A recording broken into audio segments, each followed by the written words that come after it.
वज़ीर ख़ारजा इसहाक़ डार का सऊदी हम मनसब शहजादा फैसल बिन फरहान से टेलीफोनिक राबता हुआ, जिसमें खित्ते की सूरत हाल पर तफसीली तबादला ख्याल हुआ। इसहाक़ डार और सऊदी हम मनसब इस बात पर इत्तफ़ाक़ किया कि तनाज़े में नई शिद्दत किसी के मुफाद में नहीं, जिससे इलाक़ाई इस्तेहकाम की कोशिशें मुतासिर हो रही हैं। वज़ीर ख़ारजा इसहाक़ डार ने सऊदी वज़ीर ख़ारजा को सिफारती काविशों और हुकूमत के मौक़िफ़ से आगाह किया। दोनों वज़ीर ख़ारजा ने कशीदगी में कमी के लिए मुज़ाकराती अमल जारी रखने पर इत्तफ़ाक़ किया।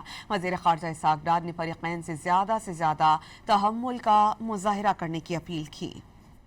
वज़ीर ख़ारजा इसहाक़ डार का सऊदी हम मनसब शहजादा फैसल बिन फरहान से टेलीफोनिक राबता हुआ, जिसमें खित्ते की सूरत हाल पर तफसीली तबादला ख्याल हुआ। इसहाक़ डार और सऊदी हम मनसब इस बात पर इत्तफ़ाक़ किया कि तनाज़े में नई शिद्दत किसी के मुफाद में नहीं, जिससे इलाक़ाई इस्तेहकाम की कोशिशें मुतासिर हो रही हैं। वज़ीर ख़ारजा इसहाक़ डार ने सऊदी वज़ीर ख़ारजा को सिफारती काविशों और हुकूमत के मौक़िफ़ से आगाह किया। दोनों वज़ीर ख़ारजा ने कशीदगी में कमी के लिए मुज़ाकराती अमल जारी रखने पर इत्तफ़ाक़ किया। वज़ीर ख़ारजा इसहाक़ डार ने फ़रीक़ैन से ज़्यादा तहम्मुल का मुज़ाहिरा करने की अपील की।